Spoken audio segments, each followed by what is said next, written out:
memang kita di Provinsi Jawa Timur mengalami kekurangan sekitar 4 triliun.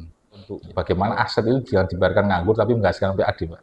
Yang berarti masih ada PR bagi pemerintah Provinsi Jawa Timur untuk bagaimana tanah-tanah yang tidak terkelola dengan baik ini bisa menghasilkan PAD, itu bagaimana tanah ini bisa menggait investor. Pembaruan perda terkait regulasi investasi, perizinan, itu di beberapa daerah masih belum ada yang diperbarui. Kita dorong untuk itu. Itu sehingga menyamakan, terus kita juga sebagai provinsi itu menyiapkan sistem tadi, sistem satu pintu yang terintegrasi dengan bebas yang berisiko. Nah, tugas kami di Komisi J dengan salah satu tadi yang kita bahas terkait investor itu bagaimana bisa hasil dari produk UMKM itu menjadi standar yang diinginkan oleh investor. Tentunya kalau ini juga dampaknya juga akan bagus kalau dengan perekonomian pada UMKM itu.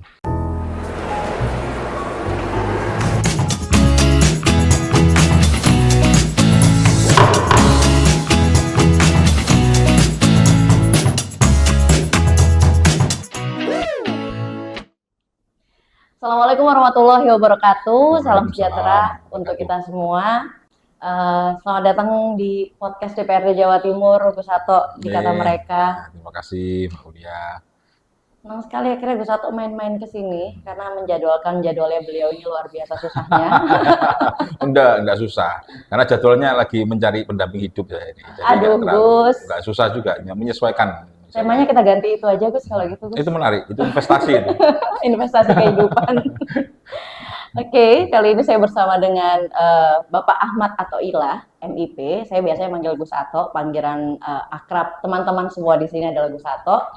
Beliau ini adalah anggota Komisi C DPRD Provinsi Jawa Timur, dan beliau ini sehari-harinya banyak membidangi urusan perekonomian, keuangan, dan investasi. Dan kita akan mulai perbincangan hari ini. Gus Sato, apa kabar? Alhamdulillah baik, selalu bahagia selalu. Gimana Mbak Ulia, sehat? Tambah cerah, Gus.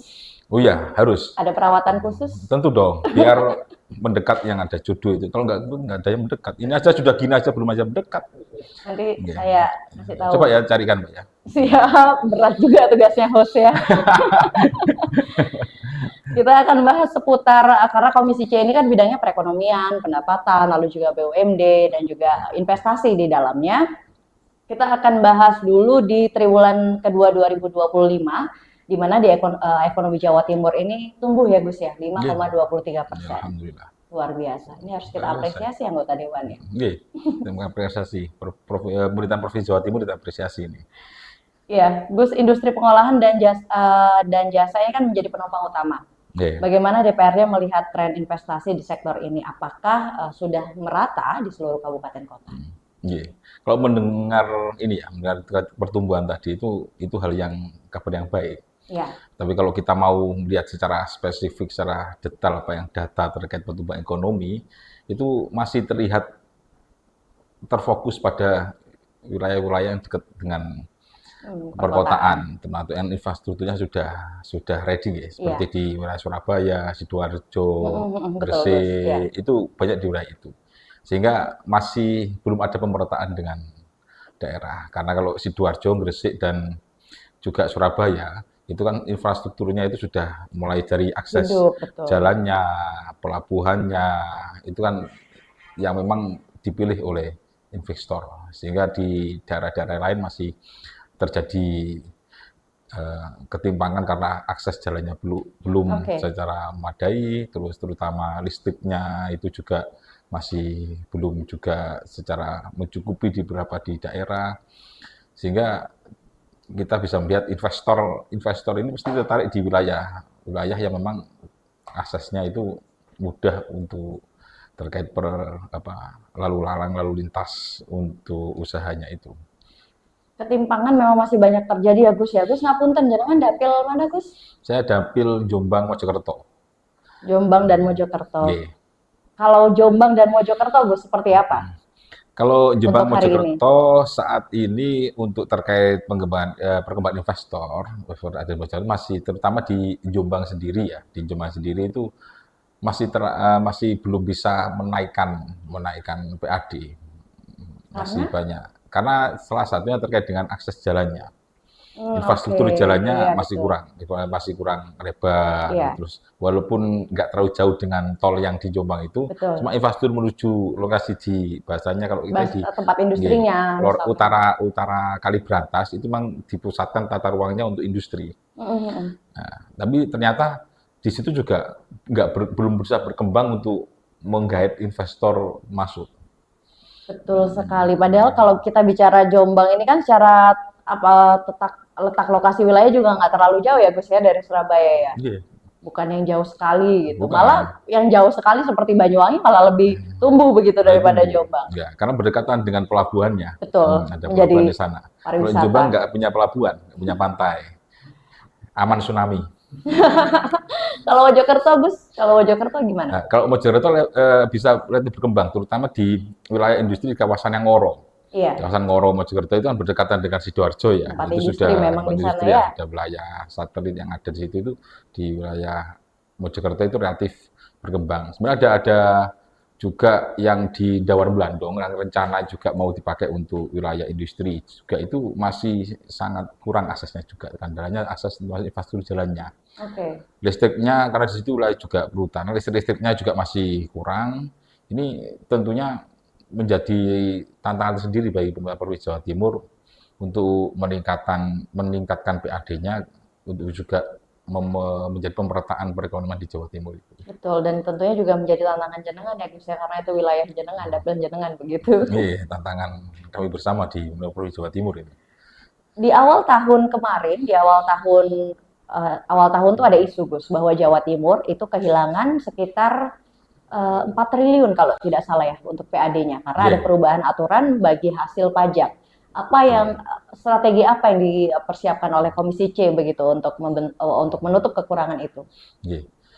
Memang dengan undang-undang HKPD itu, Ya, dengan HKPD yang terkait dengan urusan pajak kendaraan bermotor, dan itu memang kita di Provinsi Jawa Timur mengalami kekurangan sekitar 4 triliun.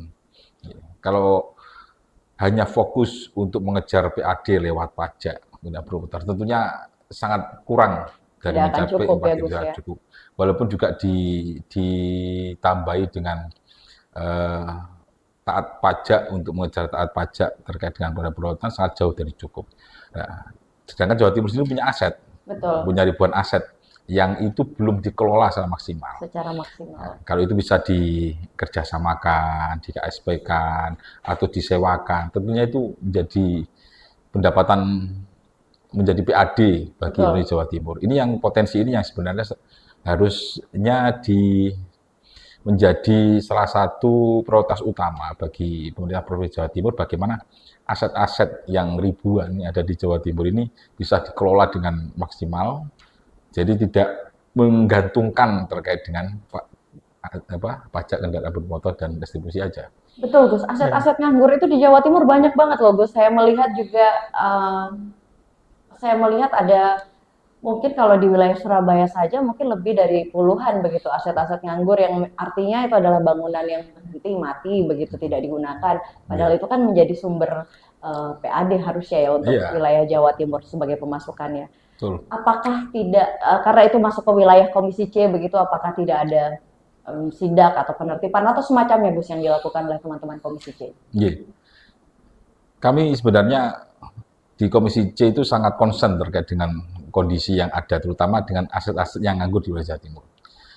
Kita juga selalu menyampaikan saat kita hearing bulanan dengan BKAD terkait aset itu, Betul, untuk bagaimana aset itu yang belum dikelola dengan baik, itu merupakan suatu daya tarik sendiri bagi investor. betul, iya, Ya. Investor itu juga akan tertarik jika aset-aset yang ada di Jawa Timur, terutama satu hal yang berhubungan dengan sertifikatnya. iya, Jadi sudah sertifikasi dan lokasinya strategis. Jadi pemetaan aset itu merupakan salah satu yang menjadi concern kita untuk bagaimana aset itu jangan dibiarkan nganggur tapi menghasilkan PAD, Pak. oke. Jadi kalau soal aset ini, Gus, apakah yang menjadi kendala, apakah karena asetnya sudah terlalu rusak, begitu sehingga tidak menjadi daya tarik bagi investor masuk, entah itu mereka ingin melakukan penyewaan atau semacamnya, atau karena memang kesusahan atau ribetnya pengurusan proses penyewaannya, Gus? Sebenarnya kalau proses penyewaan itu yang paling terkendala terkait dengan perizinan.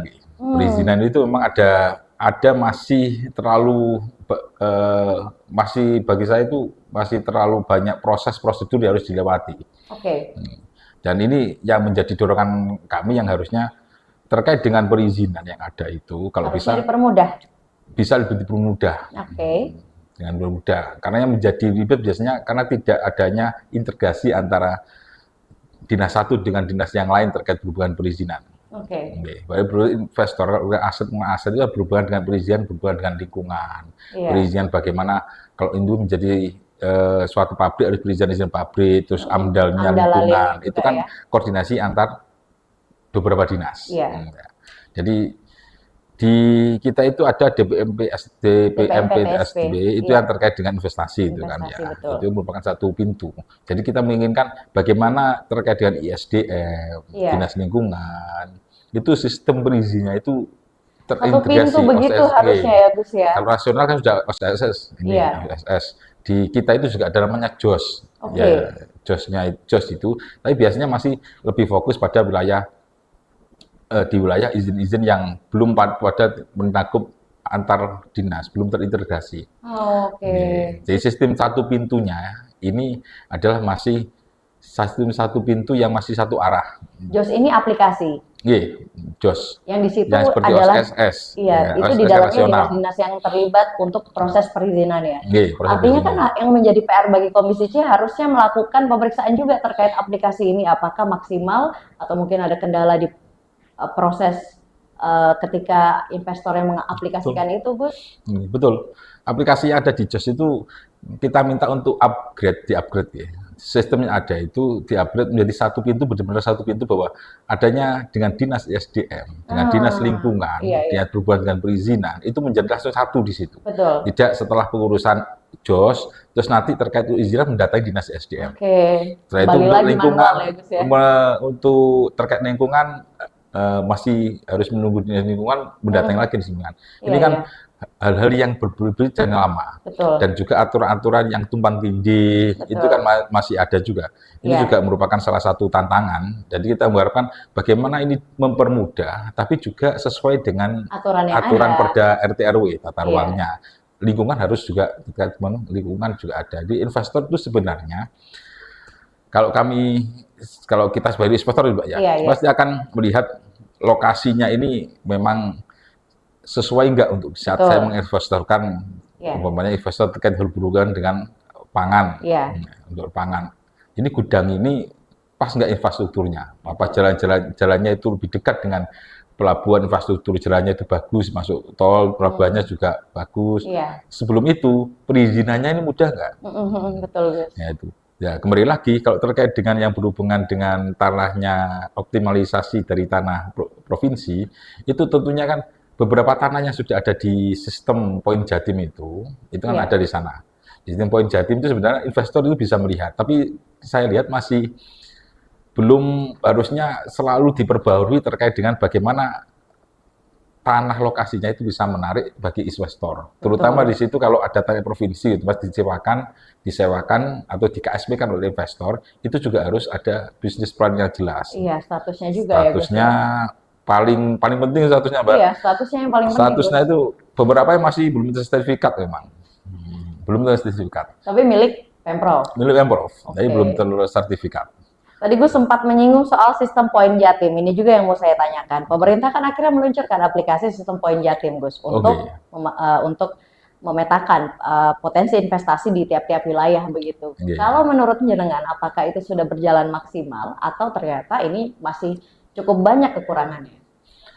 Saya melihat masih cukup banyak sih, masih cukup kekurangan.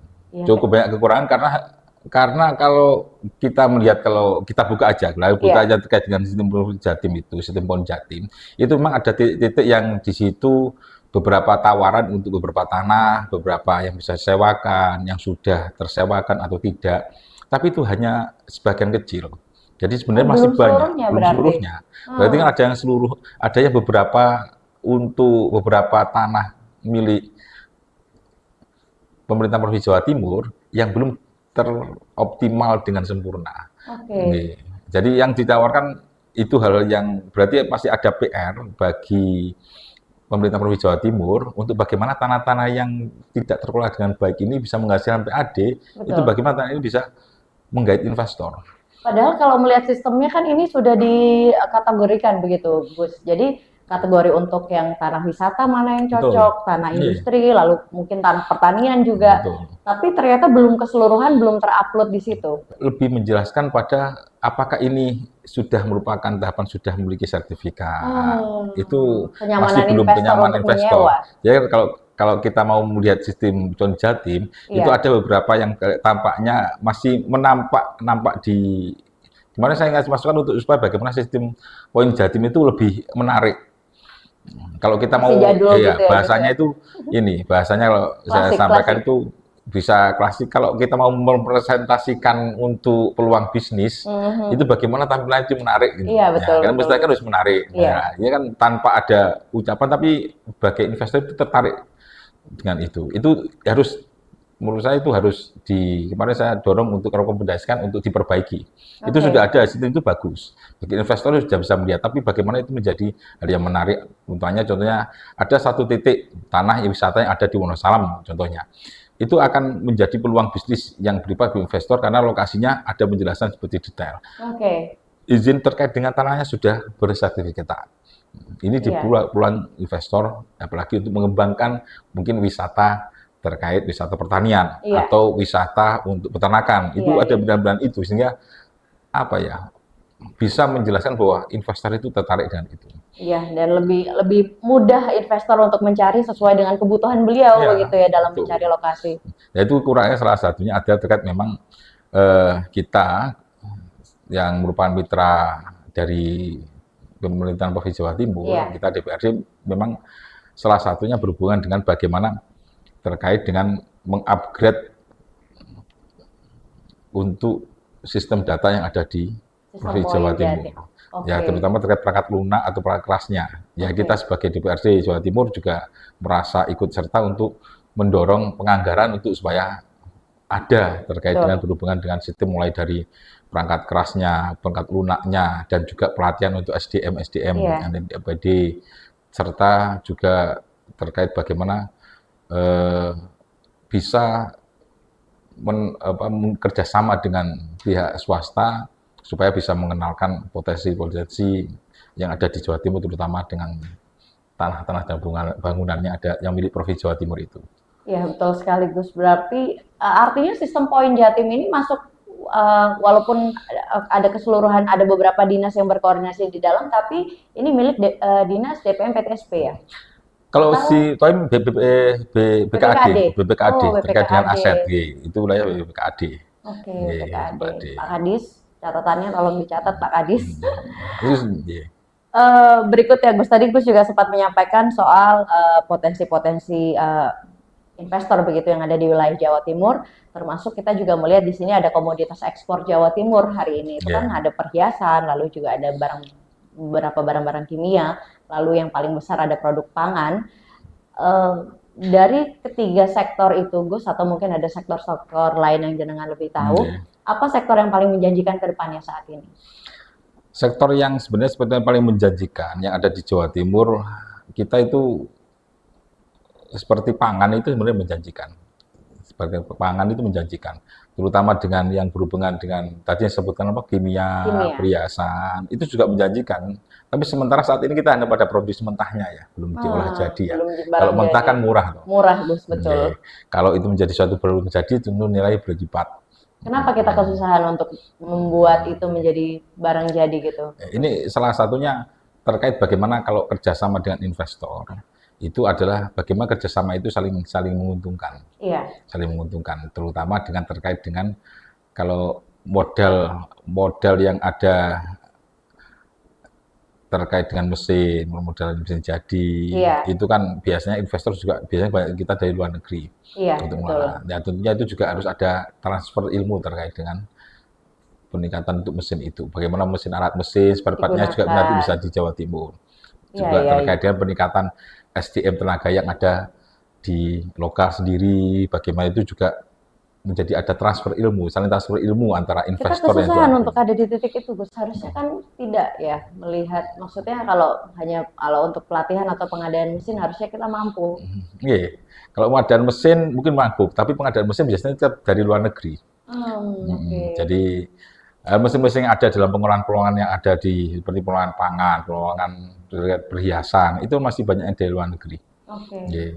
Baik bagaimana mesin ini, maka saya katakan transfer ilmu terkait teknologi itu butuhnya itu, sehingga kita butuh mesinnya itu, spare part-nya itu bisa dari dalam negeri. Ini sebenarnya butuh juga, kenapa kok hal seperti itu harus kita lakukan? Tentunya ini dukungan pemerintah provinsi. Oke.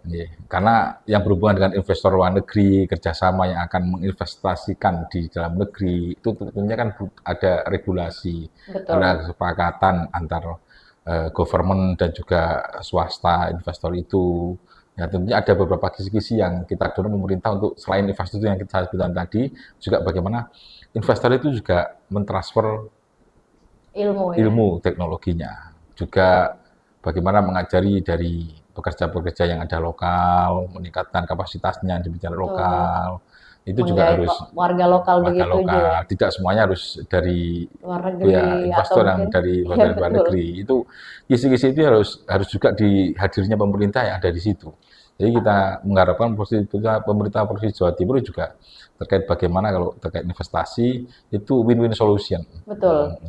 Menguntungkan kedua belah pihak begitu ya, Gus ya. Investor juga mudah tertarik, dan juga bagi Provinsi Jawa Timur itu juga bisa menaikkan, sampai menaikkan pendapatan, juga menaikkan SDM dan kualitas dari masyarakat Jawa Timur. Betul. Memang kalau kita melihat di sini hal-hal yang menjadi sumber PAD begitu untuk wilayah Jawa Timur sebenarnya cukup banyak. Kalau tadi kita lihat ada komoditas begitu. Lalu tadi juga kita sempat membahas aset-aset daerah yang pada hari ini yang menjadi catatan, selain kendala di perizinan, ternyata juga ada aset-aset daerah yang ini belum bersertifikat begitu ya, Gus ya. Sehingga pasti akan sulit dimanfaatkan. Solusinya seperti apa, Gus, sebenarnya? Kami di Komisi C sebenarnya terkait beberapa, memang sudah disampaikan oleh BKAD, dan beberapa tanah-tanah juga, kita juga beberapa saat kita terjun di lapangan juga menaikkan, ada beberapa titik tanah yang milik provinsi yang itu tidak kita tahu sebenarnya, ada yang masih tahu ini tanah provinsi ini, tapi ternyata kita cek juga belum bersertifikat. Ya kita mendorong sebenarnya untuk percepatan, terutama percepatan ini kan juga dengan Kementerian BPN gitu, kan government to government lah. Jadi komunikasi antar lebih mudah untuk itu. Tinggal keinginan political will pemimpinnya, pemimpin Provinsi Jawa Timur, terutama juga dinas-dinasnya, OPD-nya, itu mengajukan kerjasama dengan BPN supaya memprioritaskan beberapa titik aset-aset provinsi yang punya nilai strategis itu dipercepat lebih dulu. Kan bertahap, pasti bertahap. Dengan adanya SDM yang terbatas, yang ada itu juga bertahap. Tapi harus memetakan malah tanah-tanah Provinsi Jawa Timur yang itu strategis untuk investor itu segera diselesaikan untuk sertifikatnya kerjasama dengan BPN. Pemetaannya terlebih dahulu yang harus dilakukan ya, Gus ya. Tapi memang hari ini juga banyak catatan yang kami rangkum bahwa investor itu juga seringkali mengeluh seputar regulasi di provinsi dan kabupaten. Ini seringkali berbeda, Gus, terutama izin lokasi dan juga tata ruangnya. Bagaimana Komisi C menyikapi kendala ini? Iya, betul itu. Kadang memang para investor itu terkadang saat sudah izin yang sudah keluar dari pusat, terus setelah itu dari provinsi, gitu ya. Malah di daerah yang susah, Gus, gitu. Menjadi ada halangan tersendiri. Betul. Makanya ini menjadi suatu PR yang sebenarnya tidak hanya untuk Provinsi Jawa Timur saja, untuk kabupaten ataupun kota yang ingin untuk mendapatkan tambahan PAD-nya, itu harusnya terjadi sinergi yang sama terkait dengan peraturan. Makanya saya katakan terkait pemerintah sudah ada OSS, kita ada JOS. Di kabupaten itu nanti juga ada sistem lagi terkait itu. Kalau itu terintegrasi dengan bagus, yang sudah dari pemerintah provinsi kemarin juga dari pemerintahan Presiden Prabowo ini kan sudah ada sistem satu data itu. Nah, itu kan sebenarnya beliau itu sangat menginginkan mensupport bahwa sebenarnya sistem ini harusnya terintegrasi, terutama untuk menarik investor. Jangan sampai perizinan ini berbeda. Makanya ada aturan dari pusat ke aturan yang ada yang sudah ada aturan Undang-Undang Cipta Kerja, itu perda yang ada di kabupaten yang belum terperbaharui terkait investasi harus terperbaharui. Provinsi sudah. Kalau kabupaten kota ada beberapa yang belum, sehingga harus cepat untuk mempunyai sama persepsi, sehingga tidak ada lagi yang Mbak Aulia katakan itu sudah perbedaan yang ada tumpang tindih. Ini penting karena memang ini yang selalu kita kawal, tanyakan juga ke UPD Provinsi Jawa Timur untuk bagaimana kabupaten yang belum terintegrasikan untuk itu. Di Jawa Timur hari ini masih ada kabupaten yang belum terintegrasi. Kalau Surabaya sudah pasti terintegrasi dengan kita karena satu wilayah. Mojokerto, si Jombang ada, Kertosono sudah terintegrasi. Tapi di beberapa wilayah yang berhubungan dengan di Matraman itu juga ada beberapa yang terkait usaha yang rencana juga ada pelabuhan yang kan sudah ada di Matraman sudah mulai. Ini ada itu kan berhubungan dengan regulasi, Pak. Betul. Perda-perda yang pembaruan perda terkait regulasi investasi, perizinan, itu di beberapa daerah masih belum ada yang diperbarui. Kita dorong untuk itu. Itu sehingga menyamakan, terus kita juga sebagai provinsi itu menyiapkan sistem tadi, sistem satu pintu yang terintegrasi dengan bebas yang berisiko. Sehingga itu menjadi satu sistem yang nantinya saat ada laporan izinan dari kabupaten, provinsi, itu dengan pusat, itu dengan sistem baik. Itu akan lebih mudah sebenarnya. Iya, karena ya akhirnya ya satu pintu itu perizinannya seluruhnya lewat situ. Gus, tadi kita tahu hari ini Jawa Timur terdiri dari berbagai kabupaten kota yang artinya pasti masih ada wilayah-wilayah yang secara investasi mereka masih kurang begitu, dan itu menjadi catatan di Komisi C. Wilayah mana saja, Gus? Ini wilayah termasuk wilayah yang ada terkait investasi. Catatan merah begitu? Itu wilayah beberapa infrastruktur sebenarnya. Banyak sekali infrastruktur yang kurang memadai seperti wilayah Matraman. Yang memang sebenarnya rencananya ada waktu itu ada bangunan pelabuhan yang padahal aset Pemprov di situ cukup banyak. Cukup banyak di wilayah Matraman, terus di wilayah Tapal Kuda, ada di wilayah Madura juga. Itu akses infrastruktur jalannya masih harus perlu diperbarui. Itu yang menjadi PR pada akhirnya. Yang paling penting di wilayah Madura juga itu, mana dekat dengan Surabaya. Maduranya mana dulu nih, Gus? Kalau Maduranya Sampang.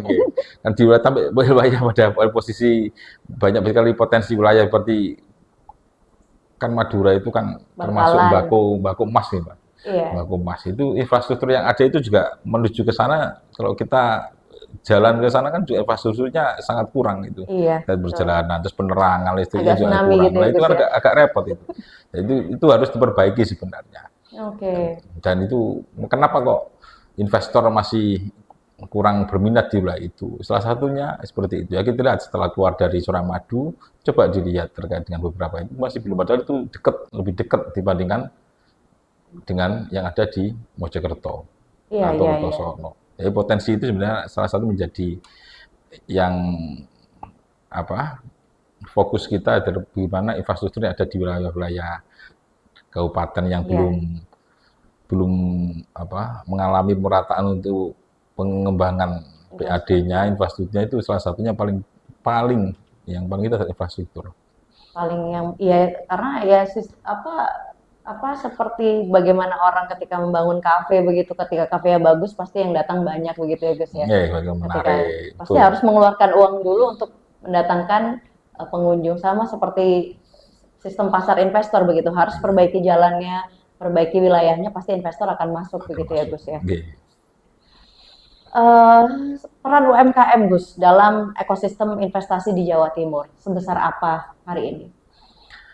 UMKM yang ada di Jawa Timur itu memang sangat ratusan ribu, UMKM Jawa Timur sangat ratusan ribu.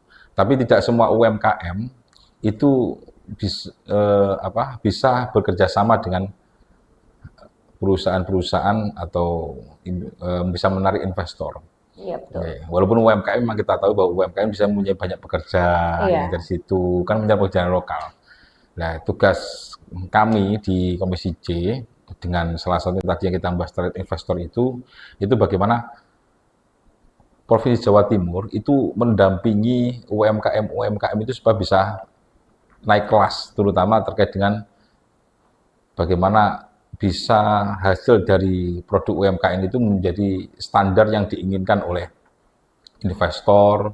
Tentunya kalau ini juga dampaknya juga akan bagus kalau dengan perekonomian pada UMKM itu. Salah satunya mendampingi terkait mengupgrade bagaimana terkait pelatihan bagaimana standar hasil UMKM itu bisa diterima oleh pihak investor atau bisa diekspor. Terus juga barang jadi, tentunya terus dari pelaku UMKM itu juga tersertifikasi. Karena hadirnya pemerintah harus ada di sini. UMKM saja sudah kita lihat UMKM di mana-mana, tapi untuk bisa pada tahapan naik kelas itu kan harus ada terkait dengan bagaimana pelatihan, terus bagaimana supporting, terus bagaimana terkait dengan permodalan, terus pendampingan. Itu di PMST ada untuk terkait dengan bagaimana beberapa seperti program Saleha. Dan itu kan, kalau dari Komisi C sendiri melihat apakah itu sudah berjalan cukup maksimal atau masih dengan catatan? Masih belum masif.